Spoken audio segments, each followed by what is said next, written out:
सत्संग कम हो जाएगा, सत्संग कम हो जाएगा. एक सेकंड नहीं. કોને અરેન્જ કોણે કર્યું છે? ભરતભાઈ સાથે કર્યું છે તો પૂછો, ભરતભાઈને બોલાવો.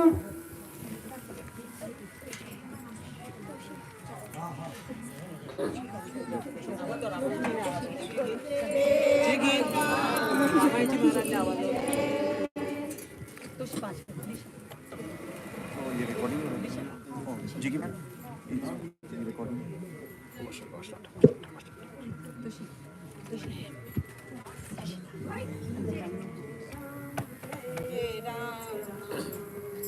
श्री राम जय राम जय जय राम.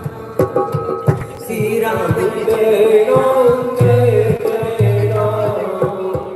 श्री राम जय राम जय जय राम. श्री राम जय राम जय जय राम. श्री राम जय राम जय जय राम. સત્સંગ ઓછો થઈ જશે. તમે કરાવવું હોય તો કરાવી લો. श्री राम जय राम जय जय राम. श्री राम કરી દો. કરી દો. श्री राम जय राम जय जय राम. श्री राम जय राम जय जय राम. श्री राम जय राम जय जय राम. श्री राम जय राम जय जय राम. श्री राम जय राम जय जय राम. श्री राम जय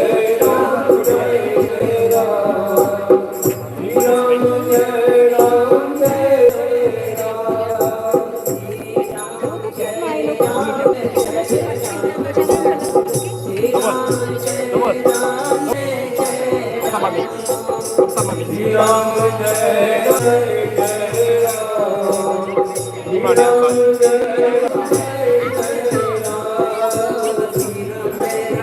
राम.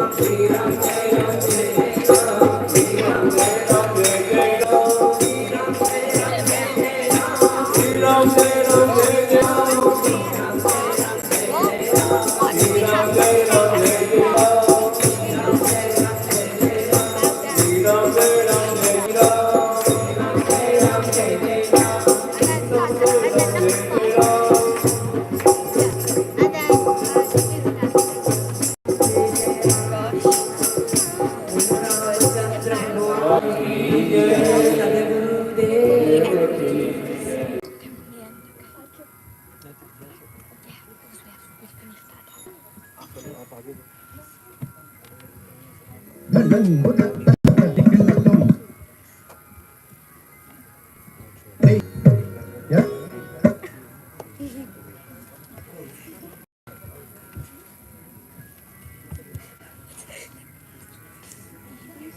ईशा आ जाओ, चलो बेगाना हम चलते हैं.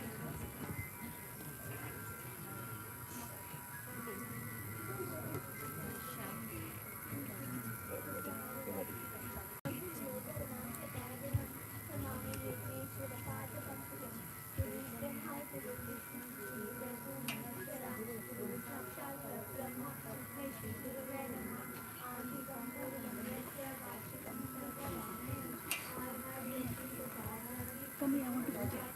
Come here. Come. Outside the back.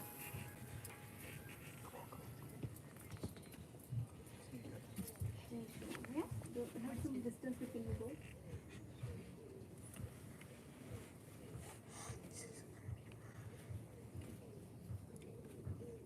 Lần bút tắc tích của tắc tắc tích kinh là tùm đi ya đi đi đi ya đi đi đi ya đi đi đi ya đi kẻ tắc kẻ đi ya đi đi đi ya đi đi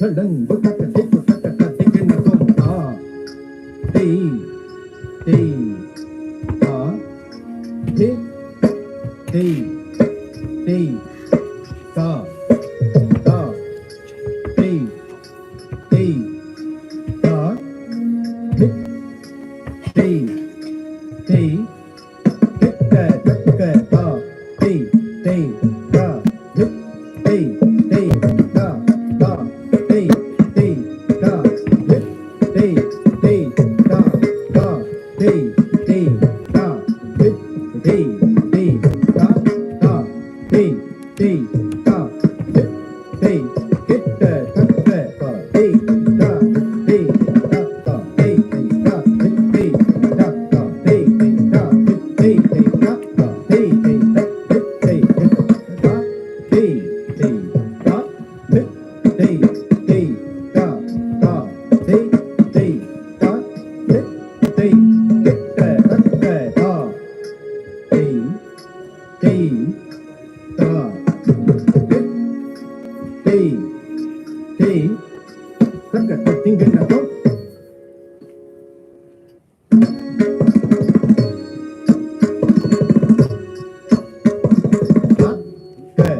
Đi mi ta ke go no ra ke đi mi ta ke go ke ta ta ta ke ta ta ke ta ta ke ta ta ke ta ta ke ta ke ta ta ke ta ke ta ta ke ta ke ta ta ke ta ke ta ta ke ta ta ke dim mi ta ke ta ta ke dim mi ta ke ta ta ke dim mi ta ke ta ta ke ta ta ta ke dim mi ta ke ta ke ta ta ke dim mi ta ke ta ke ta ta ke dim mi ta ke ta ke ta ta ke dim mi ta ke ta ke ta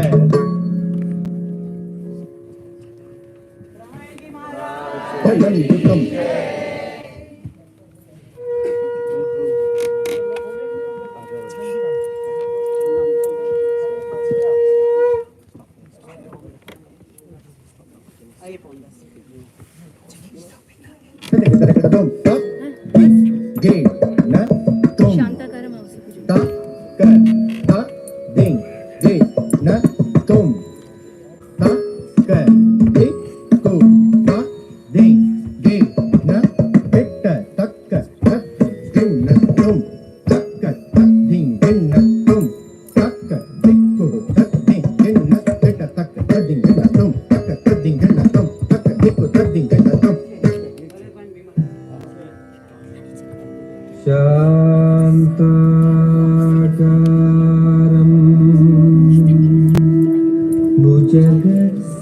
शयनं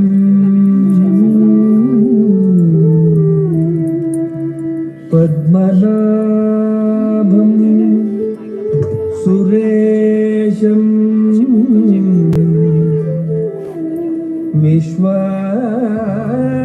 विश्वाधारं गगनसदृशं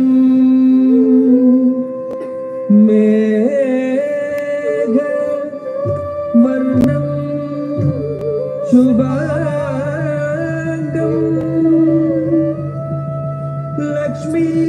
लक्ष्मीकान्तं कमलनयनं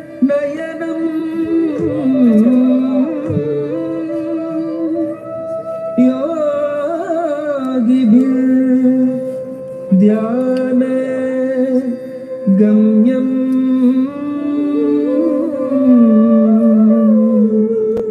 वन्दे विष्णुं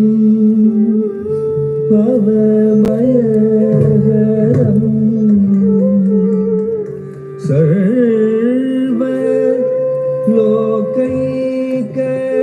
सर्वलोकैकनाथं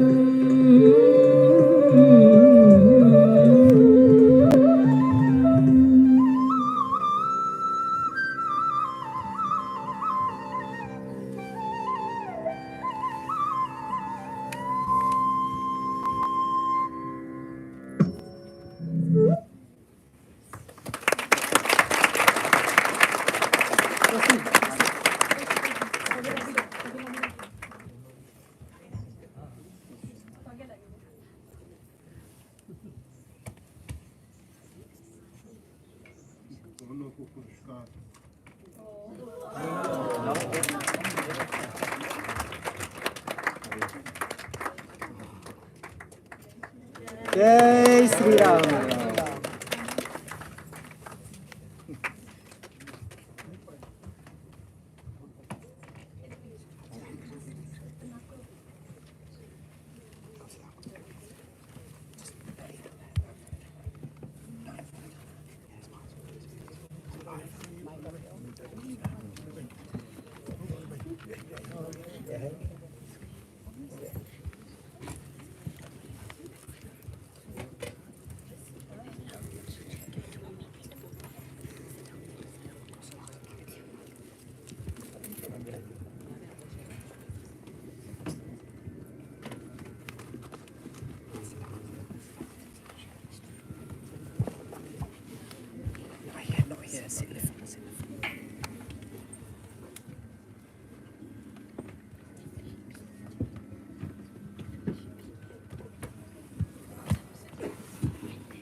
Vande Vishnu Shivasevanandam Bhakti-Padam Bhagavatam Deham Dam Jaban Vishwanam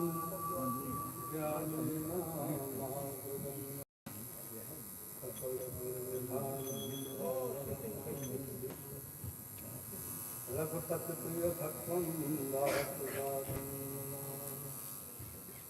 Namo Jadam Bhaktam Yadidam Yikayam Bhaktinam Narishtam Vatatam Bharatu Samuksham Sri Ramakrudam Saranam Tapate Guru Brahma Guru Vishnu Gurudevo Maheshwara Guru Sakshat Parabrahma Tasmai Shri Gurave Namaha Hanuman Sudhana Silo Manipu Raghunath Kate Priyapaya Balaham Pakavariyanam Samiko Surisam Pankirukadaya Kapinayaka Sukara Vinati Tasvayaka Puri Sahayaka Kapinayaka Sukara Vinati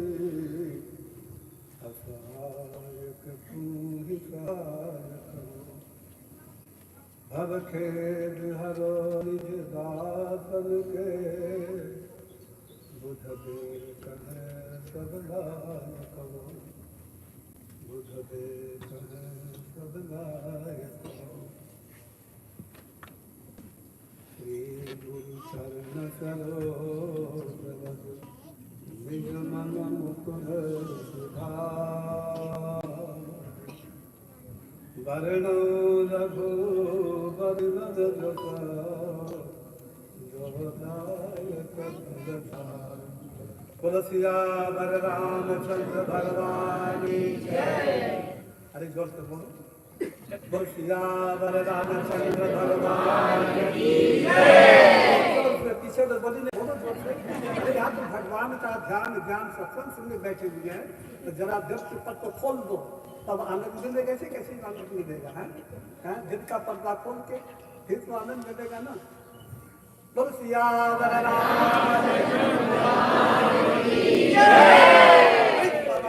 Hanuman महाराज उमापति महादेव उमापति रामचंद्र भगवान की वृंदावन कृष्ण बलदेव की मैया की सरजू मैया की नर्मदा मैया की जगत गुरु रामानंदाचार्य भगवान की गुरुदेव भगवान की और भगवान की जय। अब 2 मिनट कीर्तन करो। आज कीर्तन में आनंद नहीं आया, आज कीर्तन सही नहीं धीरे धीरे कीर्तन। श्री राम जय राम जय जय राम जय राम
या वरदान भगवान की जय। पवन सुत हनुमान जी महाराज की जय। महापति महादेव की जय। सतगुरुदेव भगवान की जय। भक्त और भगवान की जय।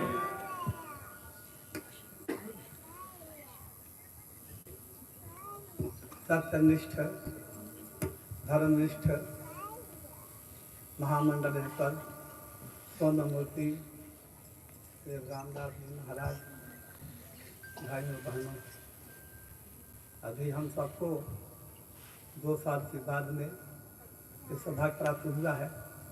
जब भी हम सब यहाँ में जाते हैं, बड़े रहते हैं, तब भरत भाई ऐसा प्रोग्राम करते हैं सबके लाभ के लिए। वही जीवन धन्य है कि जो स्वयं भगवान की भक्ति करो और लोगों से करवाओ। नारद जी सतत निरंतर लोगों के कल्याण के लिए जाते हैं। पृथ्वी पर, स्वर्ग में, सत्यलोक, लोक, पाताल लोक, अतल पत्तल सब जगह घूमते रहते हैं। देवता, दैत्य, राक्षस, देवता, ऋषि मुनि सब यहाँ घूम करके बस नारायण को नारायण को नारायण को नारायण की कीर्तन करते रहते हैं और रोकते रहते हैं। क्योंकि जीवन की सार्थकता यही है। मनुष्य जीवन में आप समझिए कि ये मनुष्य शरीर जो है भगवत कृपा से प्राप्त हुआ है। जब भगवान की कृपा होती है तभी मनुष्य को होता है। भगवान श्री राम ने स्वयं कहा है कि बड़े भाग्य मानस तन पाओ, सुर दुर्लभ सब ग्रंथ गावा, साधन धाम मोक्ष कर द्वारा, पाइन पर लोक समारा, सो परत दुखावई, सिर धुनि धुनि पछताई, कार्य कर महीश्वर ही, मिथ्या दोष लगाई। बड़े रसम पावा, बड़े भाग से कबों के कल्याण दे ही, देश इस दिन समय ही। कभी यह साया माया कर प्रेरा, माया के चंद्र में फंस करके ये जीव सतत निरंतर चक्र काटता रहता है। कभी मनुष्य बनता है, कभी पशु बनता है, कभी पक्षी बनता है, न क्या क्या बनता है, बनते रहता है। भगवान को दया आ जाती है, क्योंकि हम तो सभी भगवान के संतान हैं। जब संतान परेशान होती है, दुखी होती है, तो माता पिता को दया आ जाती है, उस पर कृपा करते हैं, उसको गोद बैठाते हैं, डांट प्यार करते हैं, मार्गदर्शन करते हैं कि अच्छे रास्ते पर आ जाए, इसका कल्याण हो जाए। इसी प्रकार से भगवान है। सबमम प्रिय सबमम उपजाए, सबसे अधिक बंधु ही भाई। भगवान स्वयं कहते हैं कि प्राणी मात्र मेरे द्वारा उत्पन्न हुए हैं। ये सृष्टि परमात्मा द्वारा रची गई है, अनंत काल से ये चला रहा है। सबमम प्रिय, क्योंकि संतान तो सबको प्रिय होती है। बड़ा हो, दूल्हा हो, काना हो, अंधा हो, कैसा भी हो, अनपढ़ हो, मूर्ख हो, कैसा भी हो, किंतु माता पिता को संतान प्रिय होती है, उससे प्रेम ही करें, माता पिता ममत्व होता है। उसी प्रकार से परमात्मा हम सब पर सतत निरंतर प्रेम करते हैं, उनकी ममता रहती है। किंतु ईश्वर अंश जीव अविनाशी, अचेतन अमल सह सुख राशि, सो माया बस भयउ नाई, अबधु कीर मरकट की ना। ईश्वर अंश जीव अविनाशी, ये ईश्वर का अंश है, कभी तक विनाशा है, और स्वाभाविक सुख का ढेर है। ईश्वर जीव, ये ईश्वर का अंश है, अविनाशी है, कभी इसका नाश नहीं होता है किसी प्रकार। अगर इसको जला नहीं सकती, हवा इसको सुखा नहीं सकती, पानी इसको गला नहीं कर सकता है, किसी पर मारा नहीं जा सकता है, क्योंकि माया ईश्वर ये तीनों सतत निरंतर सत्य हैं। सतत निरंतर जो है विनाश नहीं होता है। जैसे हम सत्य सनातन का नाम, सत्य सनातन धर्म अनादिकाल से है, कभी भी इसका नाश नहीं होता है, एक रस रहता है। तो कहने का परंतु परमात्मा अपने आप में तटस्थ है, सक्षम है, उनमें विकार नहीं आता। विकार नहीं तो इसलिए उनका अच्युत कहा जाता है, जैसे किस प्रकार कभी है ही नहीं। परंतु जीव जो है इसमें काम कर बदलाव या करके घर कर लेते हैं। जब ये ईश्वर का अंश बना रहता है, ईश्वर के पास है, भगवान के निकट रहता है, तब तो इन माया जानों से दूर रहता है। परंतु जब हम चंग में फंस जाता है, तो श्री राम जय राम स्वयं आगो भयो गोसाई बद्ध के मरकट की नाई।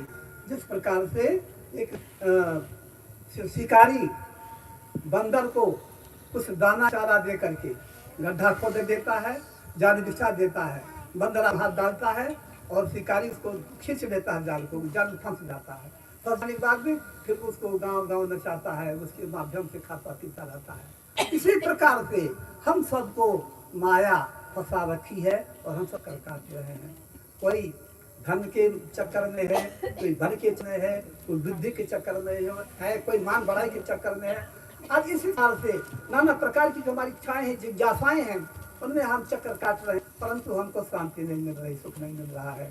सुख और शांति चक्कर तो काट रहे हैं, किंतु शांति नहीं मिल रही है, सुख नहीं मिल रहा है। सुख और शांति मिले कैसे? स्वार्थ साच जीव कहूँ ये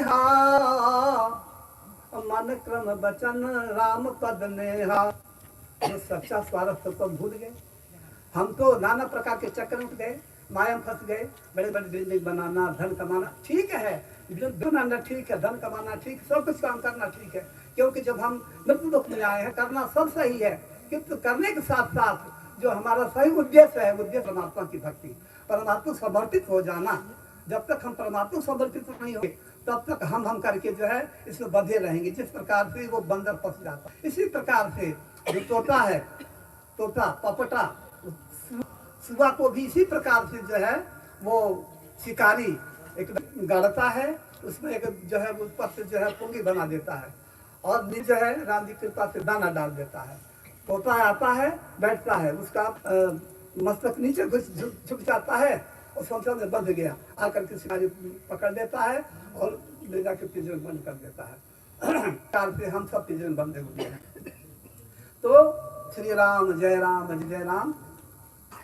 गोस्वामी शिवाजी महाराज बताते हैं कि जब जीव ये भगवान की शरण नहीं होता है, भगवान के सत्ता का स्वीकार नहीं करा है, तो किस प्रकार से चलता रहता है। कभी सुख है, कभी दुख है, कभी हानि है, कभी मरण है, कभी जीवन है, इस प्रकार से होता रहता है। किंतु सुख शांति नहीं होती, धारा प्रवाहित से चक्कर काटता रहता है। कभी दुख है, कभी जैसे कोई व्यक्ति डूब रहा है, कभी ऊपर आता है, कभी नीचे जाता है। इस प्रकार से हम सबका जीवन है। इसलिए विभीषण के शरणागति में विभीषण जी से जब प्रभु श्री राम ने पूछा कि कहो सखा तुम लंका में किस तरह चलाते हो, तो दुष्ट नगरी है, ऐसे दुष्ट नगरी में आप अपने धर्म की रक्षा कैसे कर, हमारी भक्ति कैसे करते हैं। तब विभीषण जी ने उत्तर दिया, प्रभु क्या बताऊं। अब श्री राम जय राम जब तभी कुछ जीव कहूँ स्वप्न मन विश्राम, जब लगी भजत राम कहूँ शोक धाम तजी काम।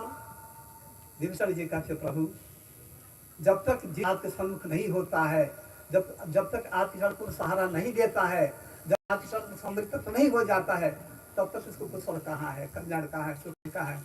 तब लोग कुशल जीव कहूँ स्वप्न मन विश्राम।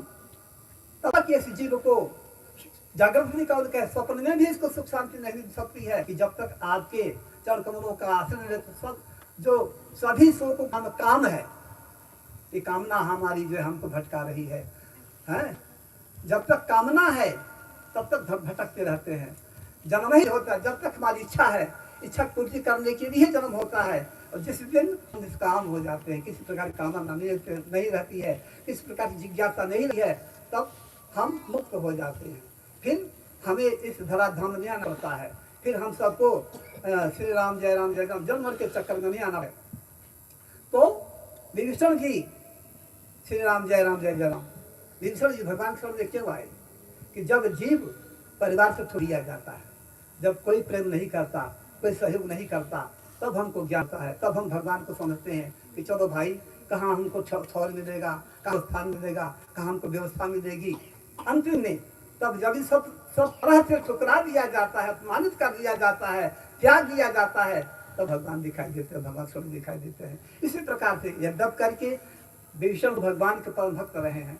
उन्होंने जब तीनों भाई ने तपस्या किया, रावण ने जो अजन्मर होने की वरदान मांगा और इसी प्रकार से कुंभकर्ण जी वरदान मांगना चाहता रहा, किंतु ब्रह्मा ने सोचा कि जब एक दिन ये संसार को खा जाता है और रोज ये जागृत होगा, तो उसने ये वरदान मांगना चाह रहा था कि 6 महीना जागूं और एक दिन सोऊं।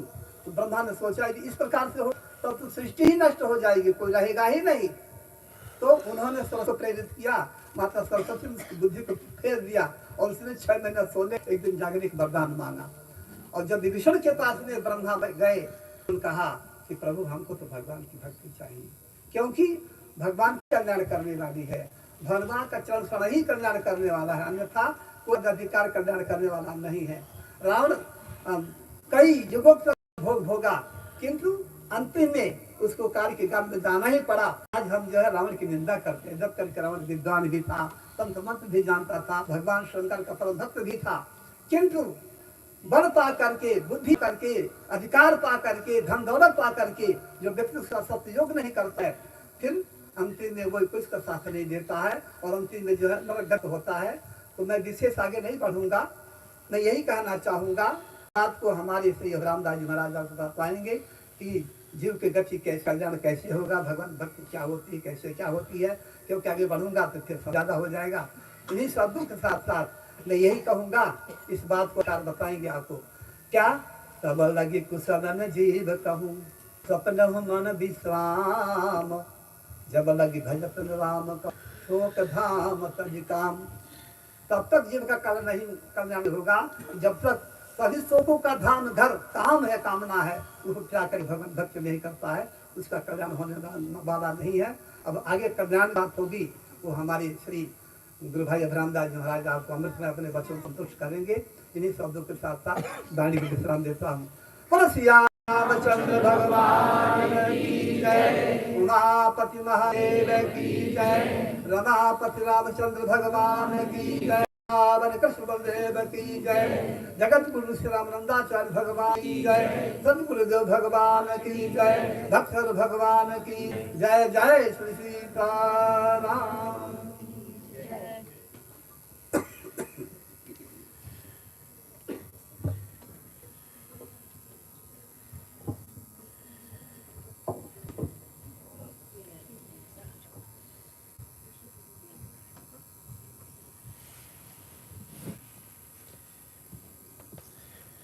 श्री राम। अभी श्री रामायणी जी महाराज बता रहे, तबला कुशन जीव कहूँ, सपने मन विराम, जब न भजत नाम कहूँ, शोक धाम तज काम। वैसे हम सर्वप्रथम ये जो यहाँ कीर्तन मंडली विराजमान है, इसको धन्यवाद देना चाहते हैं। स्नान करके आए रूम में और मधुर मंगलमय कीर्तन की ध्वनि कान में पहुंची तो बहुत बहुत अधिक हृदय हुआ, प्रसन्न हुआ। हमारे भारतीय संस्कृति में भगवान को कीर्तन, संगीत, नृत्य, इनका एक बहुत अधिक महत्व रहा है। हमारा हिंदू सनातन धर्म भगवान की प्रसन्नता के, भगवान के सामने नृत्य वाद्य आदि, नृत्य इत्यादि करके भगवान को प्रसन्न करता है। किसी मजहब में इस प्रकार की व्यवस्था है या नहीं है वो तो हम नहीं कह सकते हैं, परंतु हिंदू सनातन धर्म जितने भी प्राचीन, मध्यकालीन और वर्तमान के संत हैं, उन सबके जीवन में देखा जाता है संगीत को विशेष स्थान दिया गया है। वैसे तो आप सब अच्छे ढंग से जानते हैं, श्रीमद् भागवत गीता में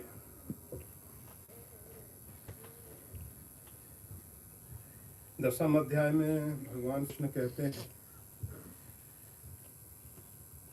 वेदानाम शाम वेदोश्मी, वेदों में शाम वेद मेरा स्वरूप है। भगवान वेद व्यास जी ने वेदों का विभाजन किया, 4 भाग में विभाजन किया। उसमें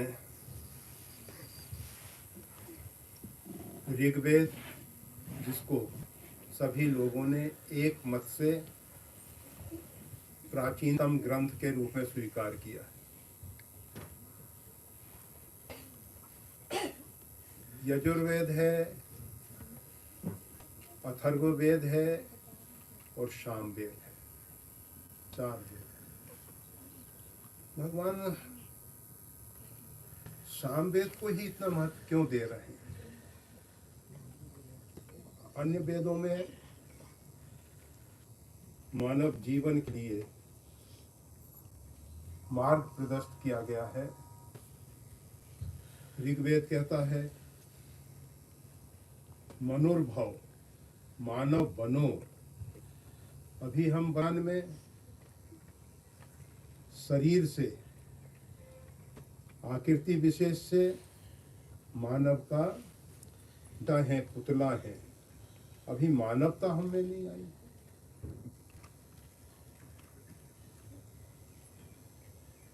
ऋग में एक बहुत महत्वपूर्ण बात कही गई है। रामचरितमानस में गोस्वामी तुलसीदास जी ने एक सूत्र दिया, करहि पावहि दुख भय रुज शोक वियोग। हमारे जीवन में ये शोक, वियोग, रोग, अनेक से जो दुख आ रहे हैं, क्लेश आ रहे हैं, आदि व्याधि आ रही है, इनके हेतु क्या है? वैसे अर्जुन ने भी प्रश्न किया था भगवान श्री कृष्ण से कि व्यक्ति पापाचरण क्यों करता है।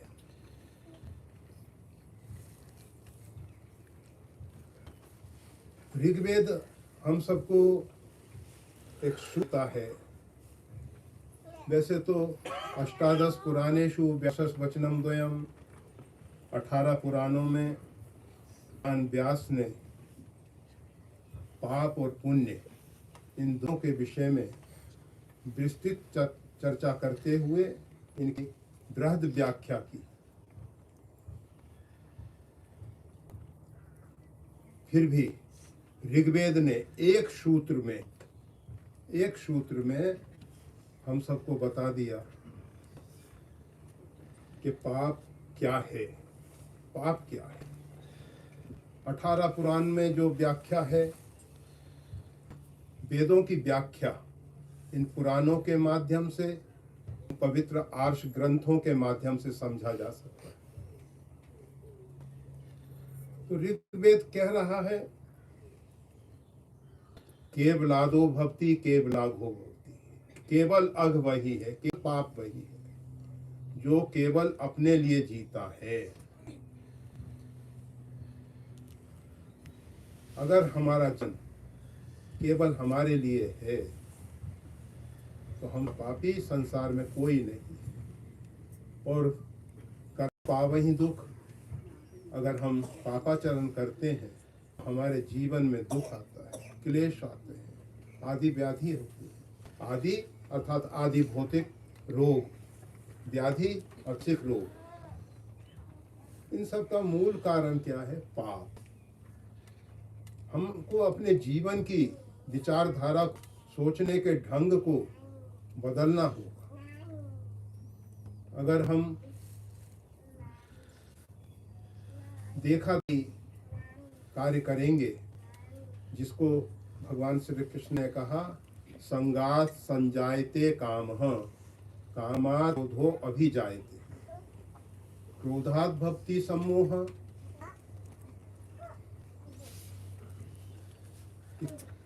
कामनाएं क्यों पैदा होती है? संग दोष के कारण।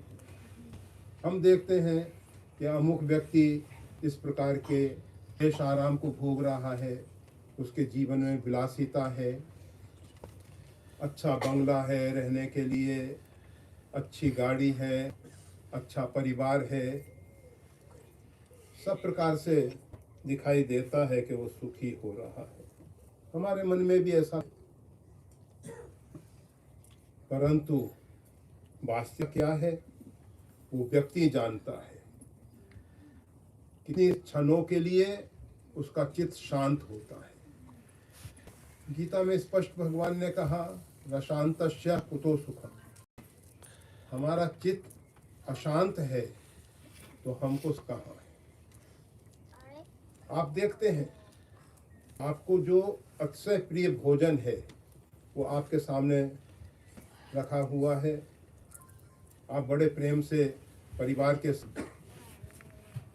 भोजन कर रहे हैं, और भोजन करते समय फोन आया कि अमूल्य पे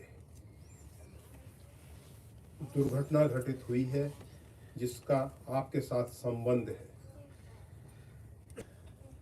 और वो भोजन का रस पता नहीं कहाँ चला जाता है। परिवार से मिलने वाला सुख, आपकी जो अट्टालिकाएं हैं, जो भवन, उनसे मिलने वाला सुख कहाँ चला जाता है। चित्त अशांत होने का, मन अशांत। अगर हमारा मन अशांत है तो ये सुख सुविधा के साधन हैं, ये हम सबको सुखी नहीं कर सकेंगे, नहीं कर सकेंगे। इसलिए जो विभिन्न बात कही रामायणी जी कह रहे थे मानस के माध्यम से, वैसे हम आपको बता देना चाहते हैं। आज बड़ा पवित्र दिन है, नरसिंह चतुर्दशी का बड़ा पवित्र दिन है। इसके साथ साथ सूर्य जो है वृष राशि पे आ गए हैं। आज सूर्य के संक्रमण का दिन है, संक्रांति। 12 महीने की 12 संक्रांत होती हैं। मकर संक्रांति उत्तरायण के रूप में आप सब मनाते हो, परंतु हमारे भारत में ये जो ज्योतिष की गणना है, इसमें प्रकार से एक सौर मास है, सूर्य के हिसाब से महीना। प्रत्येक संक्रांति से संक्रांति तक एक महीना होता है। अभी ये वृष राशि की संक्रांति आ गई आज। सौर मास के हिसाब से आज ज्येष्ठ मास प्रारंभ हो गया। कुछ लोग कहेंगे अभी तो वैशाख शुक्ल पक्ष चल रहा है, ये ज्येष्ठ मास कहाँ से आ गया। हमने बताया 3 प्रकार से गणना है। एक नक्षत्र मास है, एक सूर्य मास है, एक चंद्र मास है। चंद्र मास में अमावस्या से अमावस्या तक गणना होती है। 30 दिन का महीना होता है। कभी कभी तिथि का क्षय हो जाने से, तिथि की वृद्धि हो जाने से महीने में ज़्यादा दिन भी हो सकते हैं। अमावस्या से अमावस्या पर्यंत 1 महीना की गणना है। एक नक्षत्र मास है, पूर्णमासी। आप सब कहते हैं आज तो नहीं है, कल है पूर्णिमा। उसको लोग कहते हैं पूर्णमासी, महीने का पूर्ण होना। कल बैसाख महीना पूरा होगा नक्षत्र मास के हिसाब से। चंद्रमास के हिसाब से अमावस्या पे पूरा होने वाला है, और आपके नक्षत्र मास के हिसाब से कल पूरा होगा।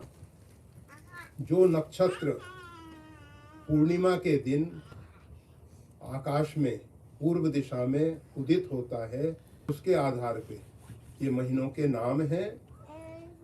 चित्रा नक्षत्र से चैत्र मास है, विशाखा से वैशाख है, ज्येष्ठा से ज्येष्ठ, आषाढ़ा से आषाढ़ है, भाद्रपद इत्यादि। ये सब जितने श्रावण से श्रावण है, तो जितने महीने हैं ये नक्षत्र के आधार पर है। तो हम ये बता रहे थे आज संक्रमण का है, संक्रांति का दिन है, बड़ा पवित्र दिन है महीने का। हमारे भारतीयों ने एक विचारधारा दी, जीने की कला सिखाई, जीने का ढंग सिखाया, किस प्रकार से हम सुख शांति पा सकते हैं। सुख शांति को पाने के लिए जीव कोशिशें तो बहुत करता है, प्रयास बहुत करता है, परंतु हम अपने आप से पूछें कि हम वर्तमान में कितने सुखी होते हैं। इतना जीवन हमने गंवा दिया, इतनी आयुष हमने गंवा दी। भगवान शंकराचार्य के स्तोत्र में कहते हैं, मया 85 अधिक मपनीतु वैशी, मेरी 85 से अधिक उम्र हो गई।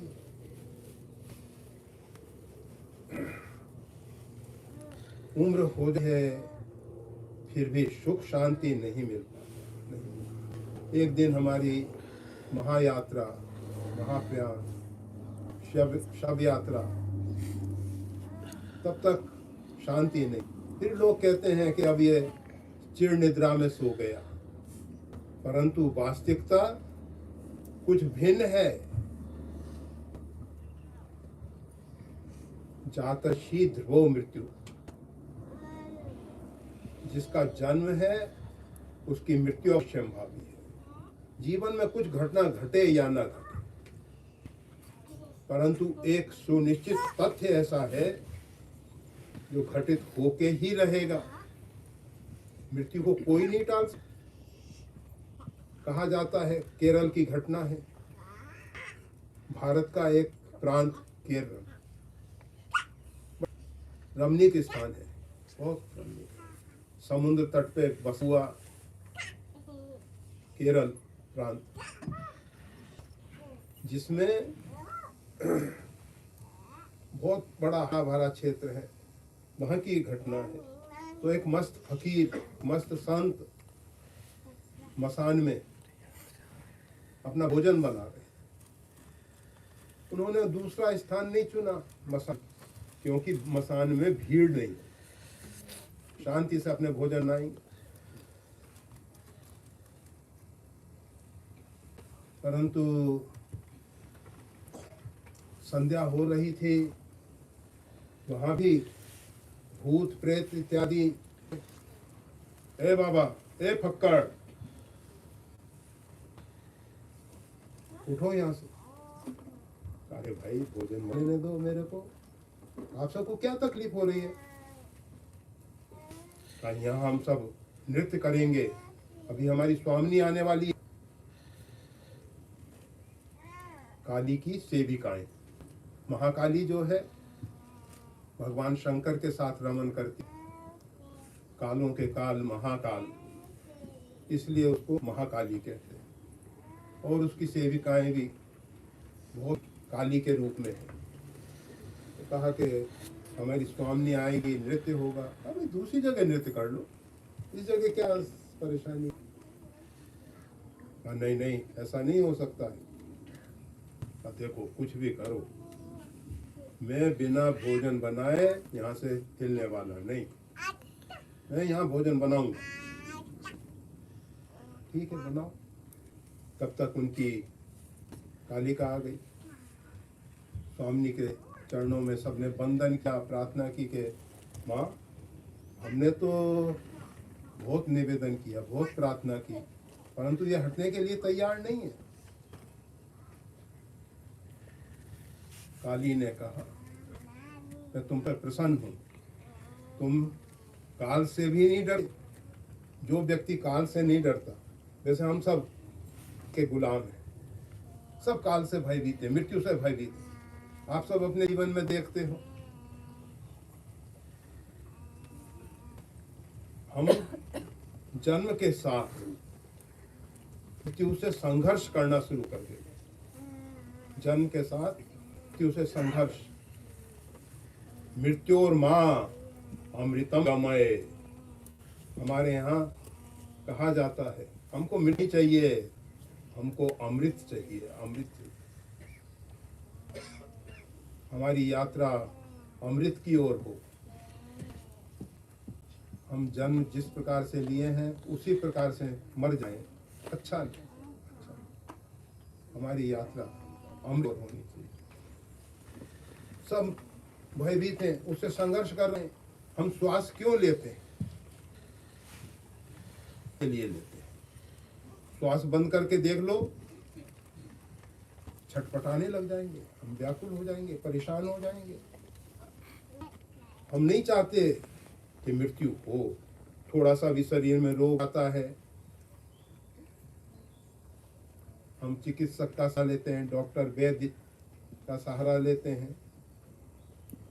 हम नहीं चाहते कि मृत्यु हो, और परंतु को कोई टाल नहीं सकता, कोई नहीं टाल सकता। जाता शीघ्र वो मृत्यु, जिसका जन्म है उसकी मृत्यु अवश्यम भाव, उसको कोई नहीं रोक सकता। या तो रुकेंगे तो जन्म और मृत्यु दोनों रुकेंगे,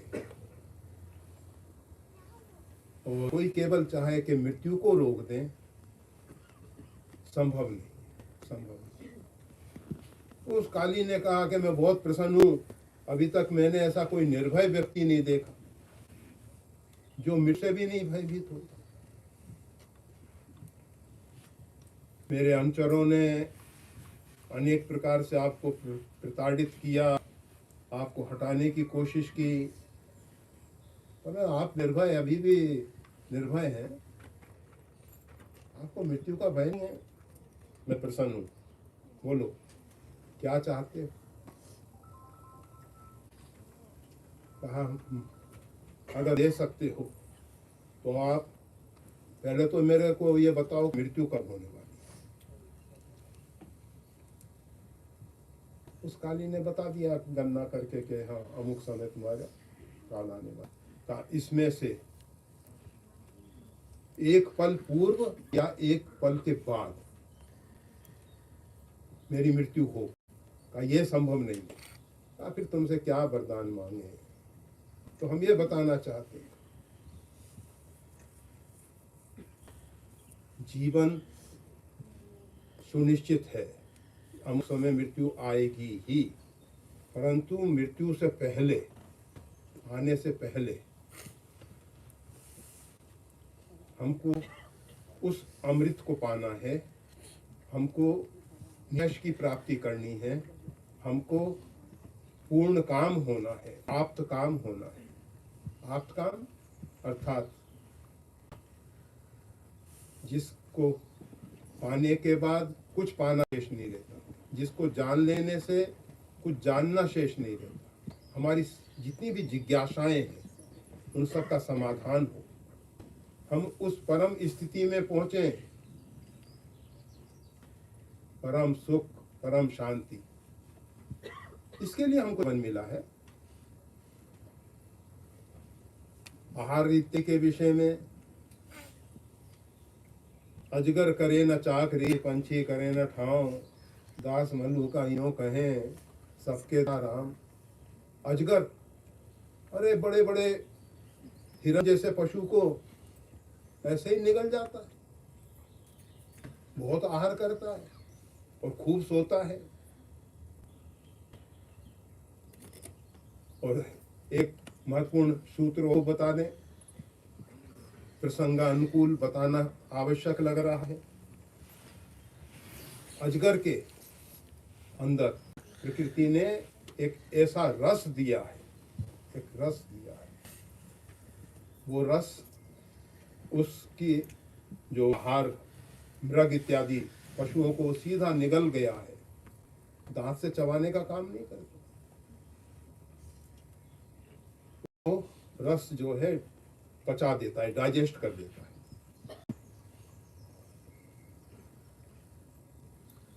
प्रकृति ने जितने 84 लाख प्रकार के जीव बनाए हैं, उनमें भिन्न भिन्न प्रकार का रस पैदा होता है।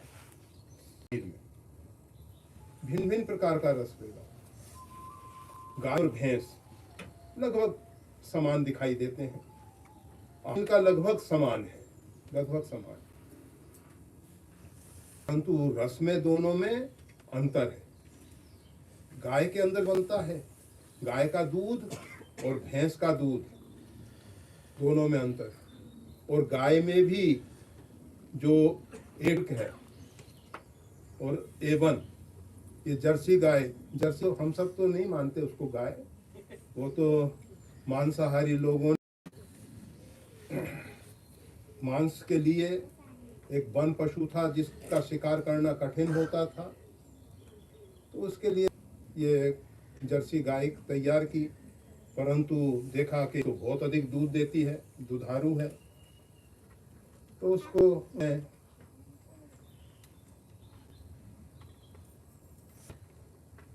दुग्ध के लिए भी रख लिया।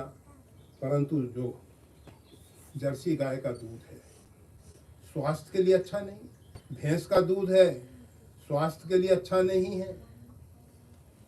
हाँ, जो भारतीय नस्ल की और गिरी नस्ल की, अभी तो पूरे विश्व में गिरी नस्ल की गाय पहुंच रही, आपके साउथ अमेरिका में भील इत्यादि में बहुत अधिक साहीवाल और गिरी की नस्ल की गाय, एक एक सांड करोड़ रुपए में। मतलब वो लोग समझे। न्यूजीलैंड ने सबसे पहले ये कोशिश की दूध के विषय में, जो 1 और A2 के बात आई है, और बता रहे थे कि भिन्न भिन्न प्रकार का रस, शरीरों में भिन्न भिन्न प्रकार का रस पैदा, और व्यक्ति के लिए वही आहार सही है, वही आहार सही है जिस प्रकार का रस तैयार हो रहा है। मानव जो है शुद्ध शाकाहारी प्राणी है, उसके अंदर जो रस पैदा होता है वो शाकाहार के हिसाब से पैदा होता है, मांसाहार के हिसाब से नहीं पैदा होता। जबरदस्ती मांस, हमने सुना था, कहां तक सत्य है वैसे कल्याण में पढ़ी था, आप सब यूके में रहे, आपको हमसे ज्यादा मालूम होना चाहिए। ब्रिटिश गवर्नमेंट ने एक कानून बनाया, गायों को मांसाहार देना अपराध है। हुआ है, घटना इस प्रकार से घटित हुई, लोगों ने देखा कि गाय के शरीर को ज्यादा रिष्ट पुष्ट बना के ज्यादा दूध ले लें, तो उसके लिए उन लोगों ने गाय को मांस के छोटे छोटे टुकड़े करके उसके चारे में मिलाए, परंतु गाय में नपुंसकता आ गई, गाय रुग्ण हो गई। फिर कानून बदलना पड़ा कि गायों को मांसाहार, जिस व्यक्ति का जो आहार है उसका आहार उसके लिए श्रेष्ठ है। मांसाहारी प्राणी परमात्मा ने बनाए हैं, हमने बताया अजगर के विषय में, शेर, बाघ, चीते, हाथी बहुत बड़ा है, परंतु शुद्ध शाकाहारी मांसाहारी है। कोई सोचे कि शरीर बढ़ता है मांसाहार से, मूर्खता होगी, नासमझी होगी। मांसाहार से कोई शरीर पुष्ट होता है, गलत बात। हाथी का शरीर पुष्ट होता है। शुद्ध शाकाहारी घोड़ हॉर्स पावर, ताकत को नापते हैं किससे, कौन सा मापदंड है, हॉर्स पावर। शाकाहारी है तो परंतु पता नहीं, हम सब अपने आप को मानव हैं।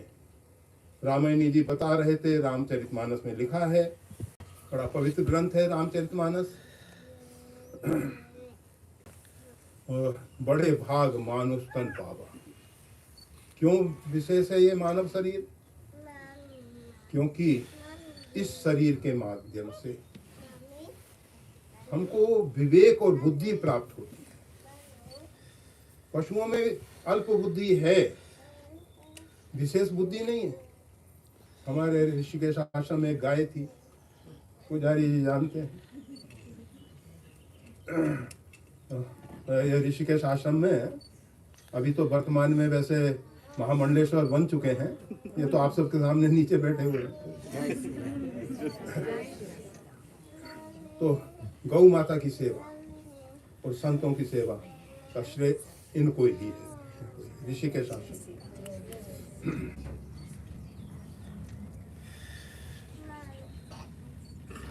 तो हम क्या कह रहे थे, बड़े भाग मानुष तन पावा। मनुष्य शरीर इसलिए विशिष्ट है कि इस शरीर को विवेक और बुद्धि प्राप्त है, अन्य इतर शरीरों में विवेक नहीं है। ये कहां से मिलेगा आपको? बिन सत्संग विवेक और राम कृपा बिन सुलभ न सोई। भगवत कृपा से संत महापुरुष मिलते हैं, परंतु हमारा दुर्भाग्य कि हम संतों को संत के रूप में नहीं पहचान पाए। गोस्वामी तुलसीदास जी रामचरितमानस में सूत्र देते हैं, मुद मंगलमय संत समाजू जो संगम तीरथ राजू, सबहि सुलभ सब दिन सब देशा। ऐसा कोई राष्ट्र नहीं, ऐसा कोई देश नहीं, ऐसा कोई क्षेत्र नहीं जहां ना सबहि सुलभ, सभी व्यक्तियों के लिए सुलभ है, सभी देश में, सभी काल में। ऐसा नहीं कि सतयुग में होता था, त्रेता में या भूतकाल में थे संत, अभी वर्तमान में नहीं या भविष्य में नहीं रहेंगे, ऐसा नहीं। सब काल में संत, चलते फिरते संत। ये प्रयागराज सभी सुलभ है, परंतु सत्संग दुर्लभ संसार। सत्संग जो है दुर्लभ हो रहा है, संत सुलभ हैं और सत्संग हो रहा है।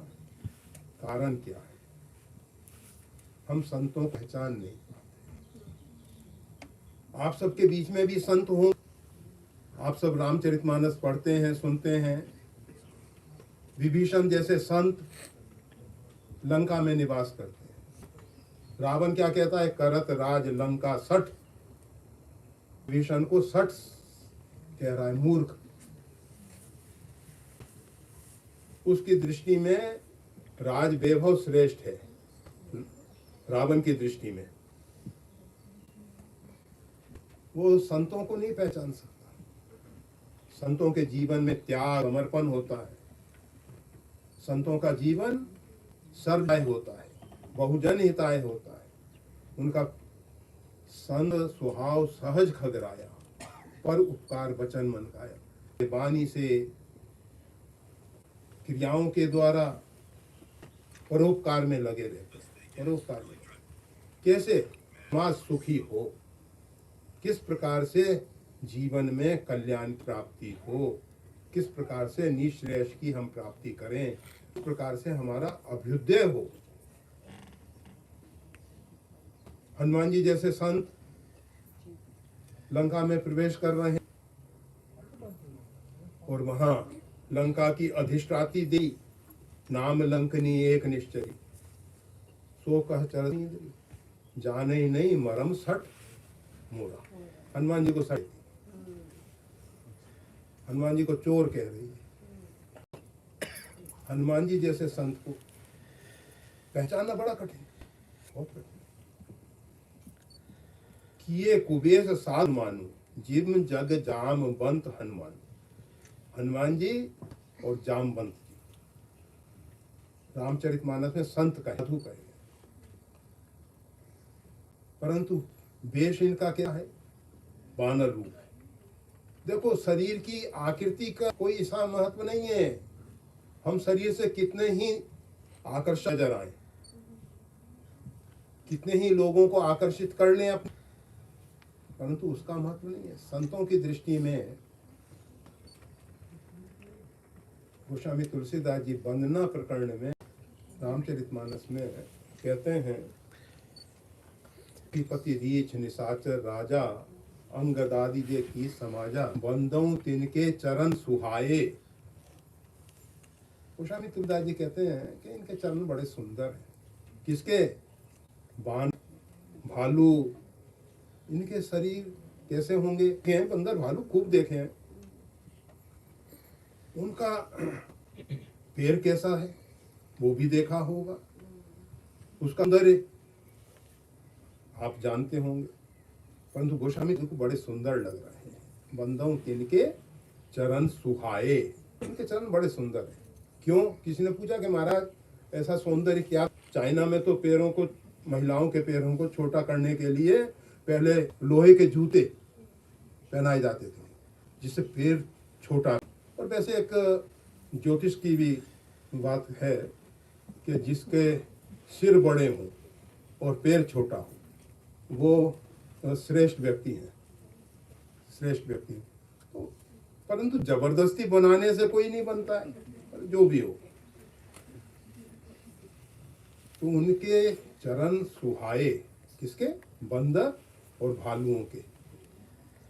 उनके चरणों की वंदना करते हुए गोस्वामी जी कहते हैं, क्यों? तो कहा अधम शरीर राम जिन पाए। शरीर अधम होते हुए भी उन्होंने राम जी को पा लिया। तो हम ये बताना चाहते थे, हम साधु संतों को बाह्य वेशभूषा से नहीं पहचान सकते, आकृति से नहीं पहचान सकते, ऊपर का जो वेश है। वैसे संतों का जो वेश होता है किसके लिए होता है? मीरा कहती है, जेहि विधि साहिब रीझे सो ही वेश धरूंगी। जिस प्रकार से मेरे स्वामी प्रसन्न हो, जिस प्रकार से परमात्मा की प्रसन्नता हो, वो वेश हम धारण करते हैं। हम संसार को, व्यक्तियों को आकर्षित करने वाला वेश नहीं रखते।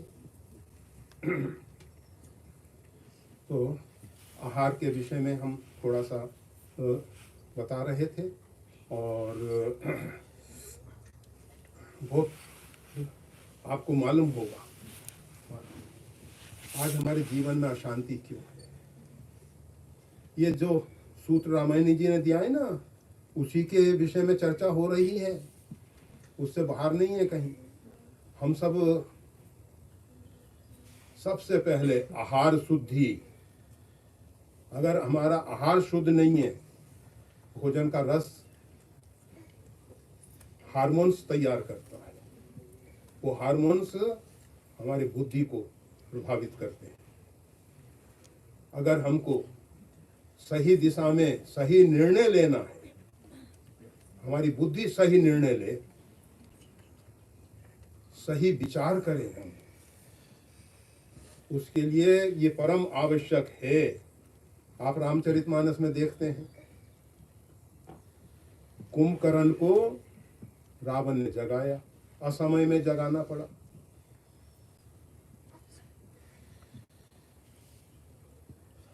कुंभकर्ण ने कहा, भल न कीनते निश्चर न।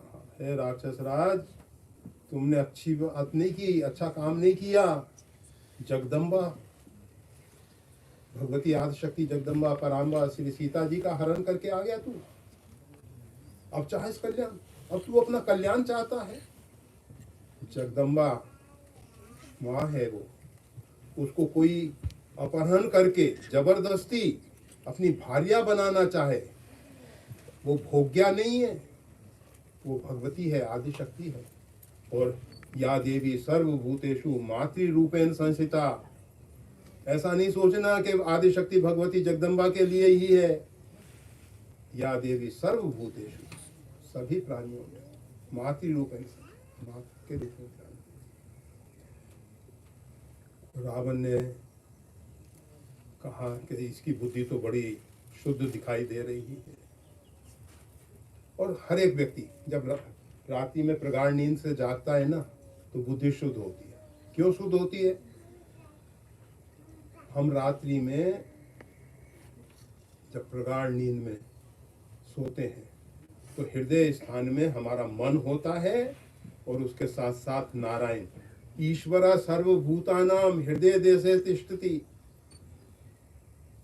वो जो परमात्मा है वो सबके हृदय में बैठा हुआ है। वैसे हमारा परमात्मा जो है वो 5 रूप में दिखाई देता है, 5 रूप में दिखाई देता है। एक परमात्मा का स्वरूप है विभू, व्यापक है, हरि व्यापक, सर्वत्र समान, सब जगह वो समान रूप में है। दूसरा वो परमात्मा अंतर्यामी रूप में हृदय में बैठा है, ईश्वरा सर्वभूतानां हृदय देश। एक परमात्मा हमारा जो परमात्मा एक है, एकम सद विप्रा बहुधा वदंती। ऐसा नहीं सोच लेना कि परमात्मा अनेक है, परमात्मा एक है, परंतु भिन्न भिन्न नाम रूप लेके वो लीलाएं करता है। उसकी अभिव्यक्ति जो है भिन्न भिन्न नाम रूप में होती है। तो वो जो परमात्मा है, न तद्भाष्यते सूर्यो न शशांको न पावकः यत् गत्वा न निवर्तन्ते तद्धामम परमम मम। जहाँ सूर्य और चंद्र का प्रकाश नहीं है, अर्थात त्रिपादश्यम मृतम दिवी, 3 पाद अमृत लोक है, और 1 पाद में ये क्षरणशील जगत है, रूपांतरित होने वाला जगत। तो वो जो एक परमात्मा का दिव्य धाम है, त्रिपादश्यम मृतम दिवी, 3 पाद में, मतलब सार्वभौम जो अस्तित्व है उसका 75% अमृत लोक है, वो परमात्मा का धाम है। वहां इस सूर्य चंद्र अग्नि का प्रकाश नहीं है, वहां तो परमात्मा के आलोक से वो प्रकाशित हो रहा है। तो वहां परमात्मा विराजमान है। और परमात्मा का एक रूप है अवतार, जिसके लिए जैसे आज नरसिंह चतुर्दशी, नरसिंह भगवान का अवतरण हुआ। और देखो दूसरे अवतारों में भगवान ने कुछ समय लिया, परंतु नरसिंह अवतार में केवल एक कार्य करने के लिए आए थे, भक्त की रक्षा करना, और दूसरा कोई कार्य नहीं है। जब नरसिंह रूप में भगवान आए तो भगवान के भयंकर रूप को देख के लक्ष्मी भी भयभीत हो गई। लक्ष्मी पास में नहीं जा सकती थी, इतना भगवान का उग्र भयंकर रूप। परंतु प्रहलाद भगवान के नजदीक पहुंच गया और भगवान से प्रार्थना की। भगवान ने उसको उठा के गोद में ले लिया और अपनी जीभ से चाटने लगे। देखो हमारे यहाँ एक बड़ा पवित्र गुण भगवान का कहा जाता है, वात्सल्य। वैसे वो वात्सल्य माता बहनों में भी है। उस वात्सल्य गुण के कारण ही माताएं इतनी वंदनीय है, इतनी पूजनीय है। हमारे यहाँ शास्त्रों में कहा गया है कि अगर सन्यासी अपनी माँ के पास जाए तो माँ को साष्टांग प्रणाम करे। माँ का इतना ऊंचा स्थान है, इतना ऊंचा स्थान है। सन्यासी मतलब 4 वर्णों का गुरु ब्राह्मण, और ब्राह्मण गुरु सन्यासी। सन्यासी मतलब सबका गुरु है, जगत गुरु है, परंतु वो भी माता के सामने साष्टांग बंदन करे। माता का स्थान बहुत बहुत ऊंचा है, बहुत ऊंचा है माता का स्थान। तो हम कह रहे थे आपको तो कि आहार शुद्धि, सबसे पहले उनको शुद्ध आहार लेना होता है, जिससे हमारे हार्मोन सही हो, हमारी बुद्धि सही हो, हमारा मन सही हो। और जब तक हमारा मन और बुद्धि सही नहीं होंगे, मन और बुद्धि हमारे इस हाड़ मांस के पुतले को चलाते हैं। आपके मन में संकल्प होता है, आपके मन में विचार आया कि चलो यहाँ इस प्रकार से आज सत्संग है या कीर्तन भजन है, तो बुद्धि का निर्णय पाके आपके जो 5 कर्मेंद्री और 5 ज्ञानेंद्री सब ने मिल के एक कार्य संपादित किया और आप सब यहाँ आके बैठे हो। मन और बुद्धि अगर सही नहीं है तो ये पूरा शरीर जो है सही दिशा में आगे नहीं बढ़ने वाला है। अगर हमको जीवन यात्रा में सही कदम आगे बढ़ाने हैं तो हमको अपने मन बुद्धि को शुद्ध रखना पड़ेगा।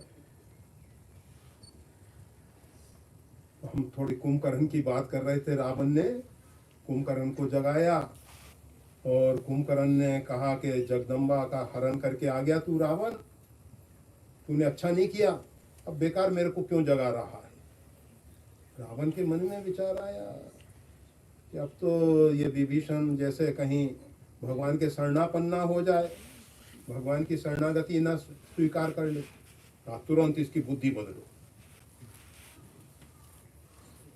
बुद्धि बदलने के लिए तुरंत रावण मांग कोट घटा। रावण ने करोड़ों घड़े मदिरा के, बड़ा विशाल शरीर कुंभकर्ण का, और नाना प्रकार के मांस, भैंसे का मांस, बकरे का, गधे का, घोड़े का। रामायण में आया है, कहूँ महिक मानुक धेन खर अज खल निशाचर भक्त। गधे घोड़े किसी को नहीं छोड़ते ये लोग, सबका मांस खा जाओ। तो अनेक प्रकार के मांस मंगाए और महिक खाई कर मदिरा पाना। भैंसों का मांस खाया उसने और मदिरा का पान किया और उसकी बुद्धि हो गई खराब, भगवान से युद्ध करने के लिए चल दिया। जो कह रहा था कि जगदम्बा का हरण करके तू अच्छा काम नहीं किया है, ये जगत पिता परमात्मा परमेश्वर भगवान श्री राम है, तो हमारी बुद्धि क्यों खराब हो रही है। हमको जीवन में आगे बढ़ना है, हमको जीवन में सुख और शांति के मार्ग में आगे बढ़ना है, हमको जीवन में निश्रेष की प्राप्ति करनी। तब न कुशल न जीव कहूँ सपने मन विश्राम। तो हमको भगवान के भजन करने के योग्य बनना होगा, और भजन करने के योग बनने के लिए हमारा आहार, सबसे पहले आहार शुद्ध। अगर आहार हमारा सही नहीं है तो हम परमार्थ के मार्ग में आगे बढ़ना चाहें नहीं बढ़ पाएंगे, नहीं बढ़ पाएंगे। उसके लिए ये बहुत परम आवश्यक है कि हम अपने आहार को शुद्ध सात्विक रखें। और जिनके आहार शुद्ध होते हैं, प्रहलाद के लिए भगवान का जो अवतार हुआ, देवताओं ने लंबे समय तक बहुत कष्ट सहन किया हिरण्यकशिपु के द्वारा, और भी पूरे त्रिलोकी ने कष्ट सहन किया, परंतु भगवान किसके लिए आए? प्रहलाद के लिए आए। रामचरितमानस में स्पष्ट कहते हैं भगवान, तुम सारी के संत प्रिय मोरे, धरऊं देह नहीं आन्य होरे। विभीषण जैसे संतों के लिए भगवान आते हैं। परित्रणाय साधु नाम विनाशाय च दुष्कृताम। भगवान आते तो संतों के कल्याण के लिए। अब जैसे मान लीजिए, यहाँ तो भगवान की कृपा है, परंतु हम देखते हैं भारत में अभी वर्षा ऋतु में खंभों पे बिजली के साथ बड़े कीड़े होते हैं, बहुत कीड़े इकट्ठे हो जाते हैं और मरते हैं, बहुत मरते हैं। नगर पालिका, नगर निगम ये जो स्ट्रीट लाइट देता है, ये किस लिए देता है? लोगों की सुविधा के लिए, प्रकाश के लिए। कीड़ों को इकट्ठा करके मारने के लिए नहीं देता, परंतु आ जाते हैं। इसी प्रकार से भगवान का जब भूमंडल पे अवतरण होता है तो भगवान तो आते हैं केवल संतों के लिए, केवल संतों के लिए आते हैं। भगवान ने स्पष्ट कहा है, तुम सारी के संत प्रिय मोरे, धरऊं देह नहीं अन्य हो रे। अन्य कारण से मैं पृथ्वी पे अवतरित होता ही नहीं हूं।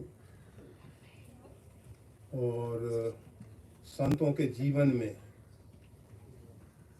हमेशा समझते हैं, ऐसे समझते हैं, शील गहन सबकी सहन, कहन मुखन ये राम, तुलसी रहिए ये रहनी, संत जनन को काम। तो संत शुद्ध सात्विक आहार लेते हैं, शुद्ध सात्विक बुद्धि होती है, पवित्र बुद्धि होती है।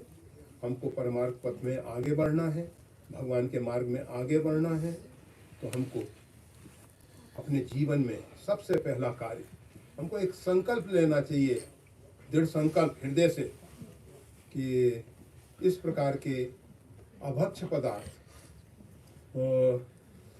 हम नहीं ग्रहण करेंगे, नहीं ग्रहण करेंगे। जो हमारे लिए बनाया ही नहीं है, प्रकृति ने ही नहीं बनाए हमारे लिए। अभक्ष वही है।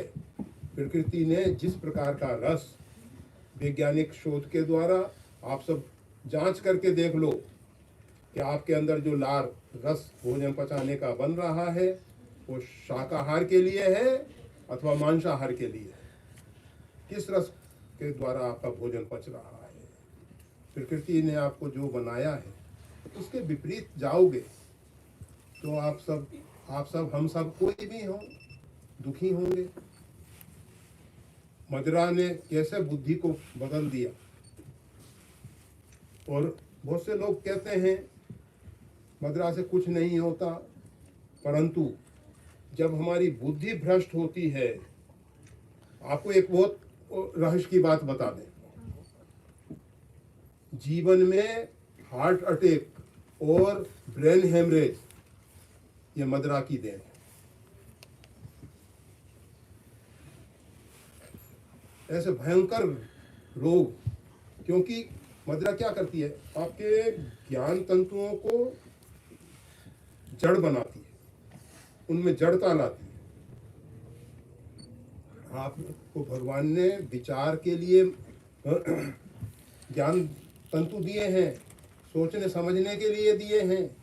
इसलिए नहीं दिए हैं कि आप उनको जैसे गाड़ी चला रहे हो, गाड़ी पे हमेशा ब्रेक पे आप पैर रखोगे, गाड़ी आगे बढ़ेगी क्या? इसी प्रकार से मन और बुद्धि को खराब करने के लिए यह है मद्यपान। शास्त्रों ने तो बहुत प्रकार से इनको निषिद्ध किया है, परंतु हम सब आहार, केवल आहार तक ही नहीं रुक जाए, उसके आगे भी बहुत बढ़ना है। हमको सत्संग बहुत आवश्यक है, क्योंकि बिन सत्संग विवेक ना हो, बिना सत्संग के विवेक नहीं होता है। और बिना विवेक के हम संसार में किस प्रकार से जीवन जिए, जीने की ये जो कला है जिससे हम अपने जीवन में सुखी हो सकते हैं, शांति पा सकते हैं। भगवान की भक्ति, पहले तो हम भगवान को ही नहीं जानते, तो भगवान को लोगों ने अपने जैसा एक व्यक्ति बना दिया। कोई कहता है कि हमारे भगवान अमुक है अमुक है अमुक है। अरे भगवान वही है, ईश्वर वही है, परमात्मा वही है जो सर्वव्यापक है, जो परमात्मा अपने भक्तों के लिए समय समय पे अवतरित होते हैं। ऐसा नहीं कि वो अपने सातवें आसमान पे जाके बैठ गया और भक्तों के ऊपर कितना ही संकट आ रहा है। आज भी हम देखते हैं कि बहुत लोगों के मतलब भक्तों के जीवन में भी कष्ट, परंतु उनकी पीछे कुछ कारण है, कुछ कारण है। जैसे रावण ने बहुत अत्याचार किया, अनाचार किया, परंतु जब तक विभीषण के ऊपर अत्याचार नहीं हुआ तब तक भगवान श्री राम ने रावण का वध नहीं किया। और राम रावण युद्ध में भी आप देखेंगे, जब राम रावण युद्ध होता है तो जब विभीषण के ऊपर शक्ति चलाई रावण ने मारने की, भगवान ने आगे बढ़ के उसको अपनी छाती पे ले लिया। और लेने के बाद फिर भगवान को आवेश आया, क्रोध आया। जैसे नरसिंह भगवान को क्रोध क्यों आया? प्रहलाद को कष्ट दिया गया, इसलिए भगवान निज अपराध रिसाई ना काऊ। हम भगवान को गाली देते रहे, भगवान के लिए कुछ भी कहते रहे, भगवान कभी नाराज नहीं, पर देना शुरू नहीं करना। भगवान तो नाराज नहीं होंगे, परंतु भगवान के भक्त सहन नहीं कर पाएंगे। अपने स्वामी के विषय में कोई भी तोहिन करेगा, कोई भी उनकी हीनता, कोई भी उनकी न्यूनता की बात करेगा, तो भक्त से सहन होने वाला नहीं है। हनुमान जी महाराज बिल्कुल सहन नहीं, पर भगवान को क्रोध नहीं होता। भगवान को क्रोध कब होता है? जो अपराध भगत कर करे, राम रोवक सो जग। जो भक्ता अपराध करते हैं, भक्तों के ऊपर संकट आता है, तो भगवान क्रोधावेश में आ जाते हैं। जब रावण ने माया के द्वारा अनेक अनेक हनुमान प्रकट कर दिए, भगवान एक बाण से माया को काट दी, परंतु हृदय में लगा कि अब तो ये भक्तों के रूप में से भारत में मुगल बादशाहों ने, मुसलमान बादशाहों ने गाय को आगे करके युद्ध लड़े, गाय को ढाल बना दिया। रावण ने हनु बना दिया। अब राम जी क्या करेंगे? मन में एक निश्चय हो गया कि अब रावण को जीने का अधिकार नहीं, अब तो रावण का वध अनिवार्य। रामचरितमानस पढ़ते हैं, आप पाएंगे जब रावण ने इस प्रकार की माया की है, पहले बहुत अनेक माया की, परंतु जब इस प्रकार की माया की, उस भगवान रावण को उचित दंड दे दिया। बहुत कारण होते हैं भगवान की लीलाओं के।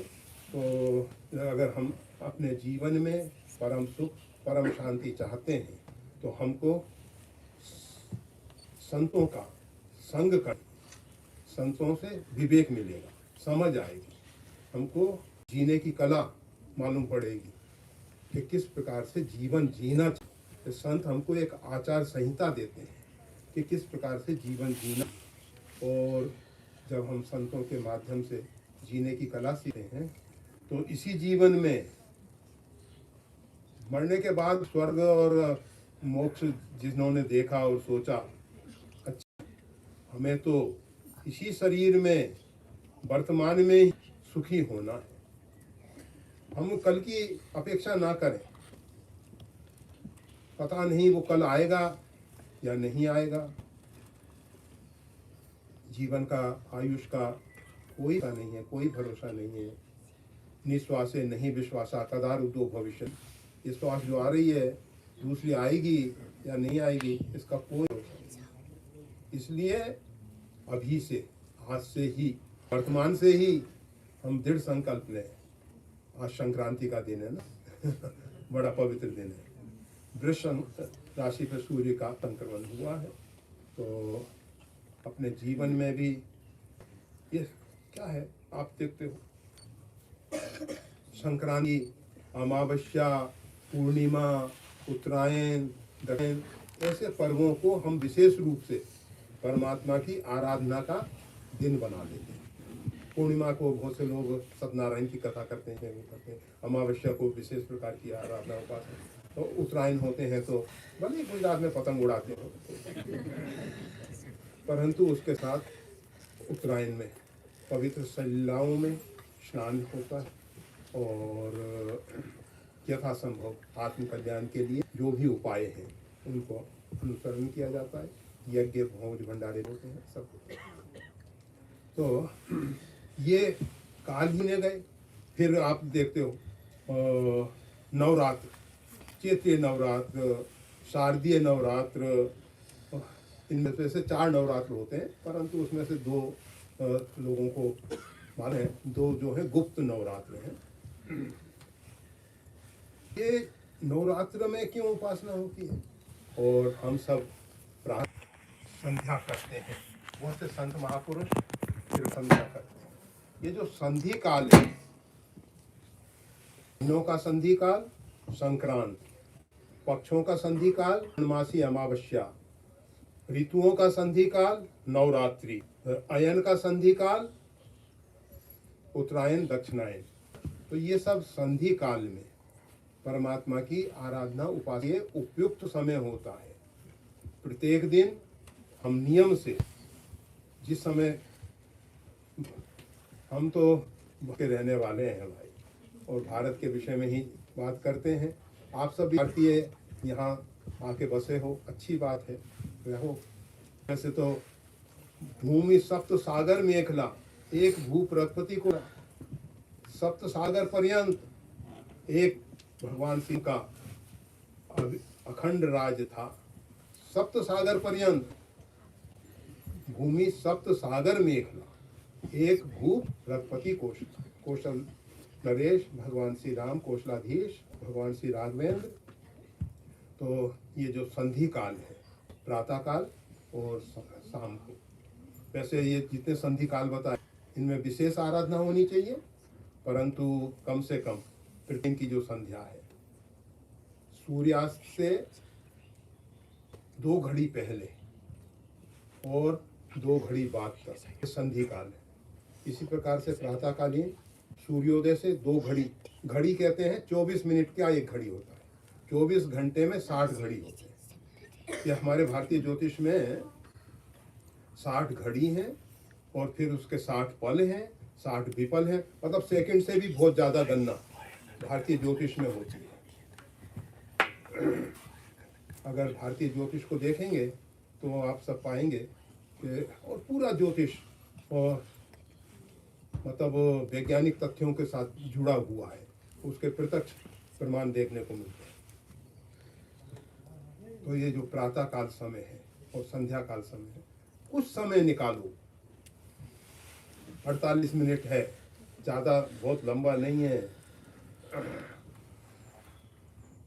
48 मिनट मतलब 2 घड़ी पहले और 2 घड़ी बाद तक। तो इस समय संध्या होती है, उस समय दोनों समय, वैसे आप जितना सोना चाहो सो, हम लोग थे, परंतु कम से कम प्रातःकाल संध्या के समय और संध्याकालीन संध्या के समय, इस समय संसार के सब काम बंद कर। अरे हमारे यहाँ भारतीय शास्त्रों में लिखा है, ये जो सनसेट सनराइज, कन्याकुमारी में भी अपना आश्रम है, तो वहाँ बड़ी भीड़ होती है सूर्योदय और सूर्यास्त देखने के लिए। 3 समुद्रों का संगम है पूरे विश्व में, 3 समुद्र का संगम भारत के कन्याकुमारी पे है, और विवेकानंद को वहीं से प्रेरणा मिली।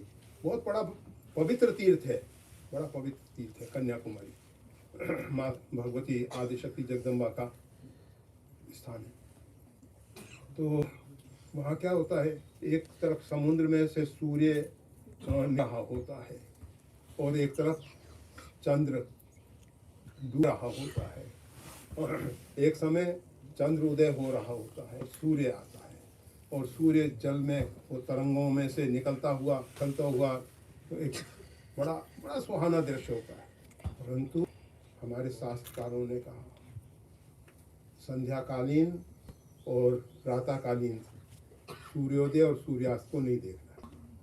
उस समय सब संसार के कार्य छोड़ दो, जितने कार्य हैं आपके, भजिए राम सब काम बिहाई, सब कार्यों को इतना करना आप शुरू करो और आगे भगवान रास्ते खोलते चले जाएंगे।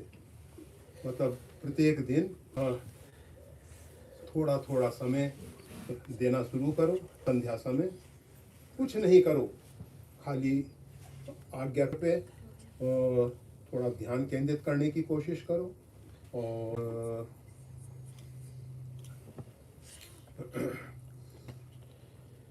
अगर चित्तवृत्तियाँ भटक रही हैं तो परमात्मा का नाम सबसे बड़ी साधना है। नाम से बड़ी साधना कोई संसार में नहीं हो सकती है।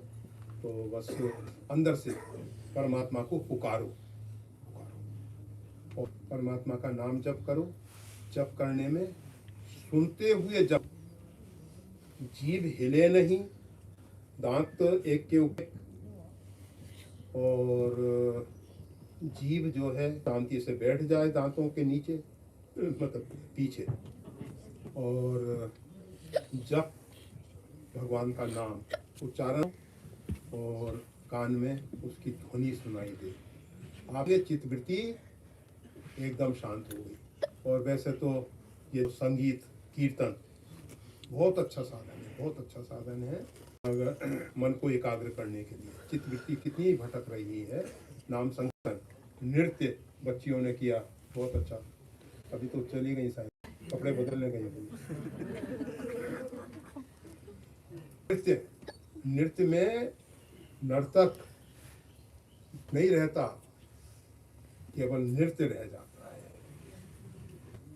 और जब तक नर्तक को अपना बोध है कि मैं हूँ, मैं नाच रहा हूँ, तब तक नृत्य में आनंद नहीं आएगा। नृत्य तो सब विस्मृति करके चित्त की वृत्ति को नृत्य के अंदर एकाग्र कर देता है। शंकर जी के सामने नृत्य करता था और शिव तांडव स्तोत्र जो है, परंतु इतना करने के लिए मांगता क्या था भगवान शंकर से? रथ गजेंद्र तुरंग युक्ता, बस रथ और हाथियों और घोड़ों सुसज्जित सेना और धन ऐश्वर्य, बस यही चाहिए। रावण के महल में हनुमान जी गए, हनुमान जी ने उसकी पाकशाला 50 प्रकार के मांस, हजारों प्रकार की मदिराएं रखी हुई हैं और नग्न अवस्था में महिलाएं जो हैं वो बेसुध होके पड़ी हुई हैं। हनुमान जी को बहुत तकलीफ हुई, बहुत कष्ट हुआ कि मैं ब्रह्मचारी ऐसा दृश्य देख रहा हूँ, मेरे को तो भयंकर पाप लगेगा। तब तक जो सिद्ध महापुरुष हैं उनकी तरफ से आवाज आई, हनुमान आपने कोई भूल नहीं की है, कोई भूल नहीं की है, क्योंकि आपका मन शुद्ध है। आप दृष्टि ये नहीं थी कि इन महिलाओं को इस रूप में देखना है।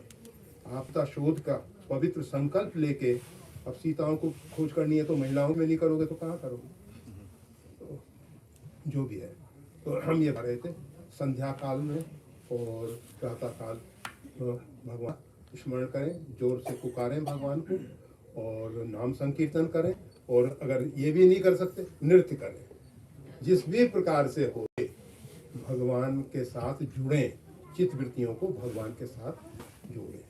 बस जीवन में अगर इतना कर लिया तो निश्रेयस की प्राप्ति। और जैसा रामायणी जी ने कहा, तब लखना जीव कहूँ सपने मन विश्राम।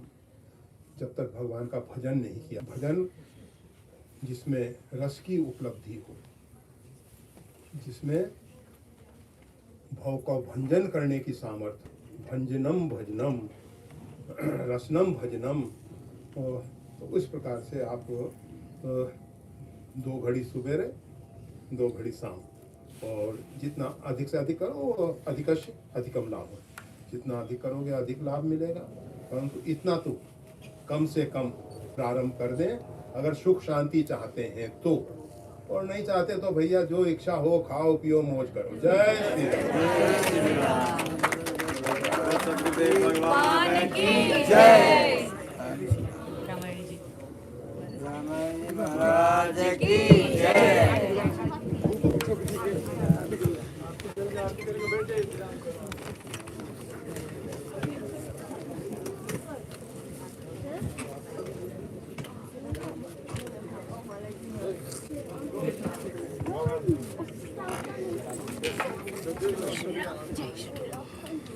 प्रभु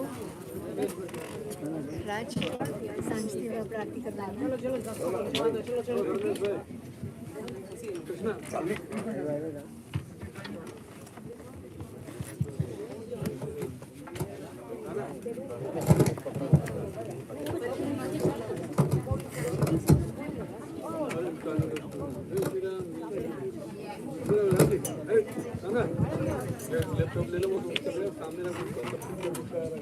जय श्री राम। आरती समय धक्का मुक्की हेलो आरती समय धक्का मुक्की करशो नहीं, તમે એકબીજાનો હાથ પકડી રાખશો તો પણ તમને આરતીનો લાભ મળશે। જય શ્રી રામ।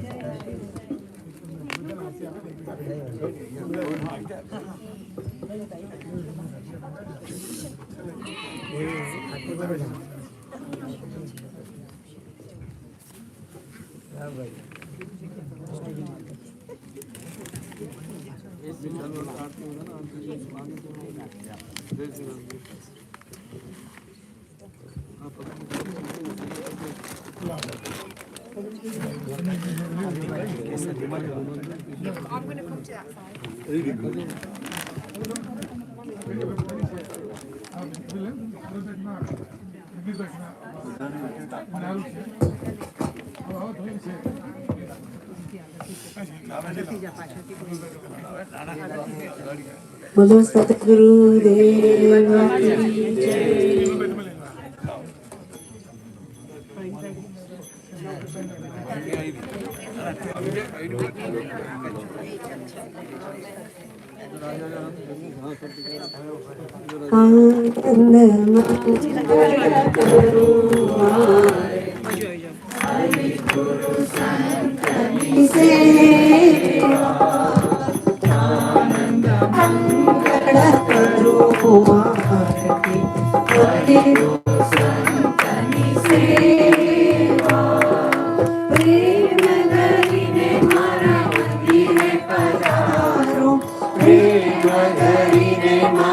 मंदिरे पधारो सुंदर सुखड़ा देवा, सुंदर सुखड़ा देवा, आनंद मंगल करो आरती हरि गुरु संतनि सेवा।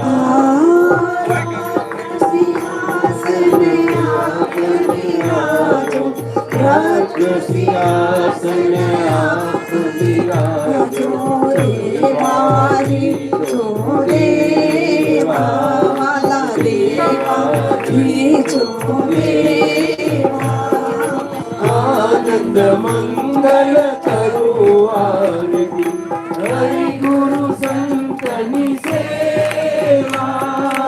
मारे आंगन तुलसी नो प्यारो, मारे आंगन तुलसी नो प्यारो, सारी ब्राह्मणी सेवा, सारी ब्राह्मणी सेवा, आनंद मंगल करो आरती हरि गुरु संतनि सेवा। तीरथ मारा गुरु जी ना चरणे, 68 तीरथ मारा गुरु जी ना चरणे, गंगा यमुना देवा वाला, गंगा यमुना देवा, आनंद मंगल करो आरती हरि गुरु संतनि सेवा, आनंद मंगल करो आरती हरि गुरु संतनि सेवा। संत मणे तो महासुख पावे, संत मणे तो महासुख पावे, गुरु जी मणे तो मेवा, गुरु जी मणे तो मेवा, आनंद मंगल करो आरती हरि गुरु संतनि सेवा। कहे पितामह ने ओळखो तारे, कहे पितामह ने ओळखो तारे, हरि नाम हरि देवा, हरि नाम हरि देवा, आनंद मंगल करो आरती हरि गुरु संतनि सेवा, आनंद मंगल करो आरती हरि गुरु संतनि सेवा। कृष्ण गुरुदेव कर्पूरगौरं करुणावतारं संसार सारं भुजगेन्द्रहारं सदा वसन्तं हृदयारविन्दे, भवं भवानी सहितं नमामि। मङ्गलं भगवान् विष्णु, मङ्गलं गरुडध्वज, मङ्गलं पुण्डरीकाक्ष, मङ्गलाय तनोहरि, सर्वमङ्गलमाङ्गल्ये शिवे सर्वार्थसाधिके, शरण्ये त्र्यम्बके गौरी नारायणी नमोस्तुते, नारायणी नमोस्तुते, नारायणी नमोस्तुते।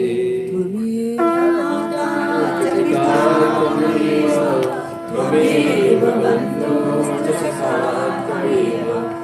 त्वमेव विद्याद्रव्यं त्वमेव त्वमेव सर्वं त्वमेव देव कायेन वाचा मनसेन्द्रियेवा बुद्ध्यात्मना वा प्रकृतिस्वभावात् करोमि यद्यत् सकलं परस्मै नारायणायेति समर्पयामि विनायेति समर्पयामि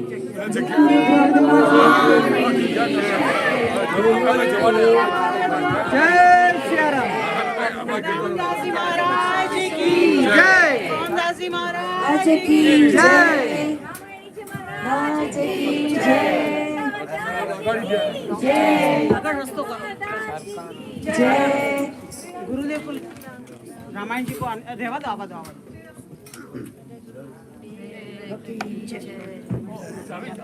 इधर मेरा जूता होगा। हाँ रखा है।